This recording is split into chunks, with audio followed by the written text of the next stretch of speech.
வளர்ச்சியும் வாய்ப்புகளும் தொடர, தமிழும் தமிழகமும் தலை நிமிர மோடியின் கேரண்டி இருக்கு. இனி பயம் எதற்கு? பேசு தமிழா பேசுகிறவர்களுக்கு வணக்கம். ஒவ்வொரு தொகுதியாக நம்மளுடைய பேசு தமிழா பேசு குழு நேரடியாக களத்திற்கே சென்று மக்களுடைய மனநிலையை என்ன ஓட்டத்தை அப்படியே பல்ஸ் பிடிச்சி உங்களுக்கு சொல்லிக்கிட்டு இருக்கோம். அப்படி நம்ம சென்ற தொகுதி தான் வடசென்னை பாராளுமன்ற தொகுதி. வடசென்னை பாராளுமன்ற தொகுதியில் மக்கள் யார் பக்கம் இருக்காங்க, அவருடைய எம்பி செயல்பாடு எப்படி இருக்கு, மத்தியில் மோடி வரணுமா ராகுல் காந்தி வரணுமா, தமிழ்நாட்டில் அவர்களுக்கு ரொம்ப பிடித்த அரசியல்வாதி யார் என்ற பல்வேறு கேள்விகளுக்கு பதிலளிச்சிருந்தாங்க. அந்த பதில்கள் உங்களுக்காக இதோ.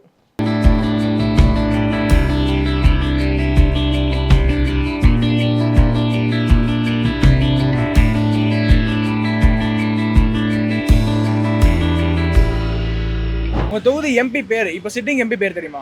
கலாநிதி வீராசாமி. யாரு பேருமே தெரியாது. கலாநிதி வீராசாமி. கலாநிதி வீராசாமியா? என்ன எனக்கு தெரியாதுங்க. கலாநிதி வீராசாமி.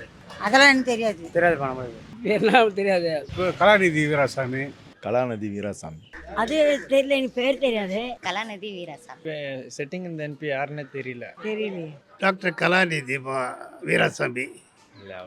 அவருடைய செயல்பாடு எப்படி இருக்கணும்? அவர் வந்து அந்த அளவுக்கு செய்யல டிஎம்கில. அவருடைய செயல்பாடு நல்லா இருந்தது. இப்பவும் பிரசிடண்ட் இனிமேல் எலெக்ஷன் அவர் செலக்ட் பண்ணாதானே. ஓகே, கேள்விப்பட்டிருக்கிறோம், ஆனால் இது வரைக்கும் பார்த்து கிடையாது. செயல்பாடு கிடையாது. இந்த தான் தெரிஞ்சால் தானே வரோம். அவர் செய்ய 4 வாட்டி வந்து போனால் தான் தெரியும் செயல்பாடு எப்படி இருக்குன்னு. வர செயல்பாடு எப்படி கேட்குறீங்க? ஒன்றும் சரி கிடையாது. எவ்வளவோ போராட்டம் பண்ணாங்க. இதில் வந்து கோயம்பேடுக்கு அடுத்தபடியாக வந்து வருமானங்கள்லாம் நிறையா வருது. ஒரு ஏடிஎம் கூட கிடையாது. தேசியமயமாக்கப்பட்ட வங்கி எதுவுமே கிடையாது. அங்கேருந்து சாயலி ஆஸ்பத்திரிக்கு எந்த ஒரு பஸ் வசதியும் கிடையாது. அதுக்கப்புறம் வந்து இந்த இது கல்மண்டபம் சிக்னல் இருக்கு பாருங்க, அது பக்கத்தில் காலங்காலமாக காவா போய்கிட்டு இருக்கு. நான் வந்தால் பண்ணிடுவோம். யாரும் எந்த ஒரு பண்ணதுக்கு இல்லை. ரெண்டாவது வந்து இந்த கடலூர் ஏரியாவில், மீனவர் ஏரியாவில் என்னென்னு கேட்டிங்கன்னா ஸ்கின் ப்ராப்ளம் நிறையா வருது. அதுக்கு சேர்ந்து ஒரு ஆரம்ப சுகாதார மையம் கிடையாது. கேட்டிங்களா, எந்த ஒரு வசதி யாருன்னே தெரியாது. பேர் தான் தெரியும், அவருடைய முகத்தையே பார்த்ததே கிடையாது. செயல்பாடு எப்படி ஒன்றும் தெரியல. அவருன்னா 5 வருஷத்துக்கு முன்னால் வந்தார், இந்த வருஷம் எலெக்ஷனுக்கு வந்துக்கிறாரு. செயல்பாடெலாம் சொல்கிறது வந்து எனக்கு அந்த அளவுக்கு இல்லை. இதுவெல்லாம் அவர் யாருன்னே நாங்கள் பார்த்ததில்ல. உண்மை அதுதான், யாருன்னு பார்த்ததில்ல. எந்த அதுவாக இருந்தாலும் ஓட்டு கேட்கறதுக்கு ஊர் உள்ள வருவாங்க. அதுக்கப்புறமா ஜெயிச்ச உடனே நன்றி தெரிவிக்கவும் வரமாட்டாங்க. எதனா குறை இருக்கா என்னான்னு எதுவுமே கேட்கவும் மாட்டாங்க. இந்த இப்போ மழை பெஞ்சுது பாருங்க, அவ்வளோ மழையிலையும் எங்களை வந்து யாரும் எதுவும் கேட்கல. அவர் செயல்பாடு, அவர் இருக்கிறாருங்களா என்னன்னே தெரியல. அப்புறமே செயல்பாடு என்னன்னு தெரியுது. அவர் எந்த எம்பினே தெரியல. ஃபர்ஸ்ட் முடிஞ்சு போய் அவர் ஓட்டு கேட்க வந்தார். அதுக்கப்புறம் இந்த பக்கம் வந்ததா நான் பார்த்ததில்லை. நான் இங்கே 43 வருஷமா இருக்கிறேன். இப்போ மத்தியில் மீண்டும் மோடி வரணுமா ராகுல் காந்தி வேற சொல்லணும்? மோடியினுடைய செயல்பாடுகளை இங்க இந்த இடத்துல சொல்றதுக்கு ஆள் இல்லை. அந்த இதுல எதுவுமே தெரியாது. இவங்களுக்கு மோடி என்னென்ன செய்யறாரு அப்படின்னு சொல்லிட்டு யாருக்குமே இங்க தெரியாது. அந்த செயல்பாடுலாம் தெரிஞ்சுனாக்கா மோடியை பத்தி நம்ம சொல்லலாம். எங்க செயல்பாடுகள் சொல்ல தெரியலையே. சொல்றதுக்கு ஆள் இல்லைனாக்கா அவங்களுடைய தரைகள் இல்லை, வாடவும் இல்லை. அப்புறம் வாங்கல முட்டுக்கட்டை யார் போடுவா சொல்லுங்க? மோடி தான் வரணும். என்ன காரணம் என்ன கேட்டிங்கன்னா 2009 வந்து காங்கிரஸ் ஆட்சியில் வந்து இளைஞர் தமிழர்களை ஏவப்பட்டவர் அடிச்சு சாப்பிடுச்சாங்க. அதுக்கப்புறம் இவங்க மானங்கிட்டு போய் அவன்கிட்ட போய் கூட்டணி இவர் தலைவர் போய் படுத்து கிடந்தார் பீச்சில் போய். எந்த ஒரு இதையும் பண்ணலை. ஏவப்பட்ட தமிழர்கள் அந்த ஒரு வெறி தான். புரியுதுங்களா? மோடி தான் வருவார். மோடி தான் சான்ஸே இல்லை. மோடி தான் வருவார். ராஜீவ் வரல, சான்ஸே இல்லை. மோடி தான் வருவார். மோடி வந்து எல்லாரையும் கவர் பண்ணி வச்சு எல்லா நாட்டையும்.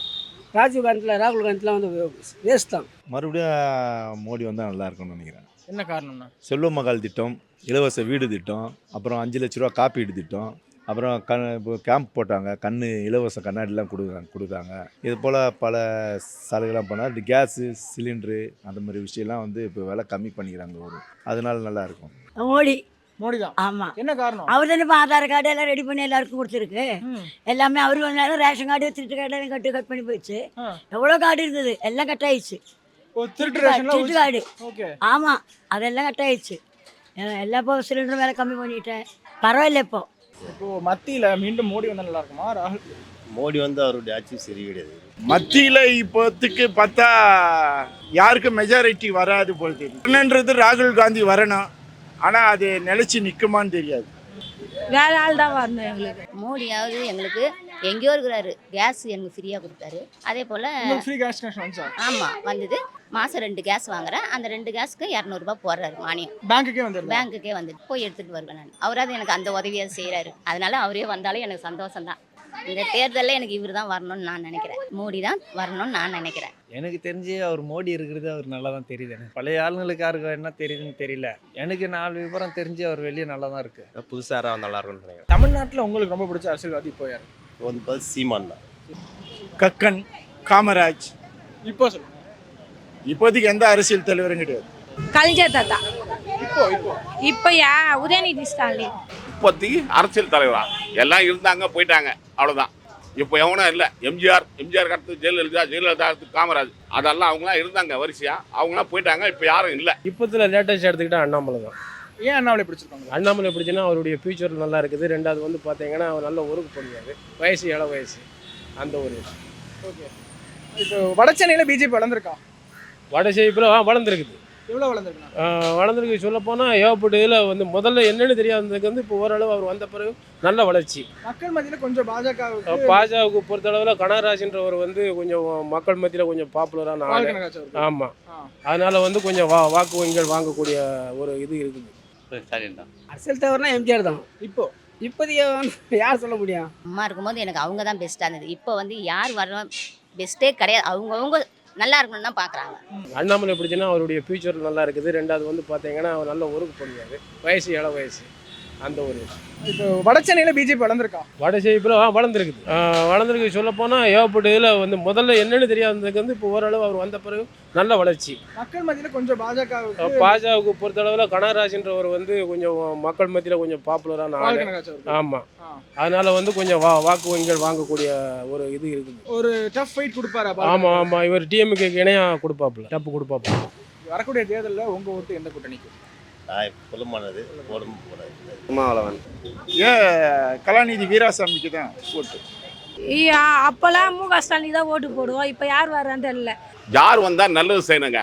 நல்லது செய்கிறவங்க யாருக்கும் அவங்களுக்கு ஓட்டு போடலாம். விளம்பரப்படுத்திக்கிறது, போஸ்டர் ஒட்டிக்கிறது, இதெல்லாம் இவனுக்கு மாதிரி ஆள்லாம் தேவையில்லை. அவனுங்களாம் தேவை அற்றவனுங்க, புரியுதுங்களா? அதெல்லாம் போய் எடுத்துட்டு ஒரு நல்ல ஆளுங்க தேர்ந்தெடுக்கணும். ஜனங்க எல்லாம் ஓசி ஜனங்கங்க, எது எச்ச கொடுத்தாலும் வாங்கி ஓட்டு போட்டுருவாளுங்க, அவ்வளோதான். நான் உண்மையில மோடிக்கு தான் ஓட்டு போடுவேன். ஆமாங்க, ஏன்னா அவருடைய செயல்பாடுகள் எனக்கு தெரியும். இங்கே சொல்றது வெளிப்புணர்ச்சி பண்ணுறதுக்கு ஆள் இல்லை, அவ்வளோதான். நம்முடைய ஆதரவு வந்து நம்ம என்ன சொல்கிறது, நம்ம வந்து பிஜேபி தான் நம்புவோம். எந்த கட்சிக்குன்றல எவன் நல்லது செய்கிறானோ அவனுக்கு தான் போடுவோம். இப்போ யார் மோடி போட சொல்கிறாங்களா? மோடி போடணும். இப்போ மோடி தான் போடுவீங்களா? ஆமாம். என்ன காரணம்? மோடி அதான் நல்லது செய்வார். ஓகே, அதான் என்ன பண்ணுறது, நல்லது செய்யணும்னா போடணும். தாமரைக்கு தான். சீமான் எனக்கு தான் பண்ணலாம். திமுக ஆட்சி எப்படி இருக்கு? அதெல்லாம் வேஸ்ட்டுப்பா. உங்களுக்கு 1000 ரூபாய் வருதா? முதியோர் பணம் தான் வரும். எனக்கு 1000 வராது ரேஷன்ல. நீங்கள் கேட்டு பார்த்தீங்களா 1000 ரூபாய் ஏன் கொடுக்கலன்ட்டு? முதியோர் பணம் வாங்குறல்ல, இந்த காசு இல்லைன்னு விட்டாங்க. பிஞ்சின்னு வாங்கினா 1000 ரூபாய் வரக்கூடாதுன்ட்டாங்க. அத்தையும் கட் பண்ணிட்டாங்க, எல்லாத்தையும் கட் பண்ணிட்டாங்க. அப்போதான் உங்களுக்கு பென்ஷன் தரணும். பென்ஷன் 2 வருஷம் பென்ஷனே வரல சார். 150 ரூபாயிலேருந்து பென்ஷன் வாங்கினேன், பென்ஷனே இல்லை. திமுக ஆட்சின்னா அவங்களுக்கு மட்டும்தான் அது சொந்தமாக இருக்குது. பொதுமக்கள்லாம் அந்த அளவுக்கு எனக்கு தெரிஞ்சு நல்லது பண்ணல. இல்லை, ஆட்சி மாற்றம் வந்தால் ஒரு நல்லா இருக்கும்னு நினைக்கிறேன். இப்போ இந்த ஆட்சி வந்து எங்களுக்கு ஒன்றும் சரியில்லை. இந்த ஆட்சி எல்லாரும் காவ தண்ணி, கரண்ட் அப்பப்போ கட் பண்ணுறது எல்லாமே ரொம்ப இதாக இருக்குது. அது மாதிரி மதிய பென்ஷன் நிறைய பேருக்கும் கட் பண்ணிட்டேன். எதுவுமே இல்லை இப்போ எங்களுக்கு. இப்போ வந்து திமுக ஆட்சியில் மக்களுக்கு தலைவருங்க தான், குடும்ப தலைவருக்கு 1000 ரூபாய். நாங்கள் எங்கள் வீட்டில் வந்து நாங்கள் தினமும் அன்னாட எங்கள் வீட்டுக்கார வேலைக்கு போனால் தான் சாப்பாடு. அப்படி இருக்கும்போது எனக்கு அந்த 1000 ரூபாய் கூட வரல. உங்களுக்கு 1000 வரலையா? வரல. அது சொல்ல முடியாத அளவுக்கு போயிட்டு இருக்குது. எந்த லெவலில் போய் நிற்குதுன்னு தெரில. அவங்க ஆட்சி நல்லா தான் இருக்குது. எனக்கு மக்களுக்கு தெரிஞ்சு அந்த ஆட்சி நல்லா இருக்குதான்னு தெரியல. அவங்களுக்கும் அவங்க ஆட்சி நல்லா இருக்கு. அரிசி முட்டைலாம் ஃபஸ்ட்டு கம்மியாக இருந்தது, இப்போ பார்த்தா பயங்கரமாக ஏறுது. எல்லாமே விலைவாசி ஏறிட்டு தான் இருக்குது. எண்ணெய் விலை, அரிசி, பருப்பு எல்லாமே. ஒரு மாற்றம் தேவை. ஆனால் 50 வருஷமாக திராவிட கழகங்கள் ஆட்சி பண்ணது, அது கொடுத்த மாதிரி ஒரு இது வரல. அது சொல்லிக்கிற மாதிரி இல்லை. என்ன காரணம்? உங்களுக்கு 1000 ரூபாய் வந்துச்சா? இல்லைப்பா. என்ன காரணம் சொல்கிறாங்க?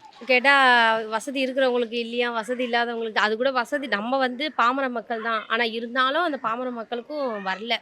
உலக தமிழ் சொந்தங்களுக்கு வணக்கம். நான் ராஜவேல் நாகராஜன். பேசு தமிழா பேசு வலையொலியுடைய வளர்ச்சிக்கு நீங்களும் உறுதுணையாக இருக்கணும்னு நினச்சிங்கன்னா இந்த வீடியோடைய டிஸ்கிரிப்ஷனில் இருக்கக்கூடிய ரேசர் பே லிங்கை கிளிக் பண்ணுங்கள்.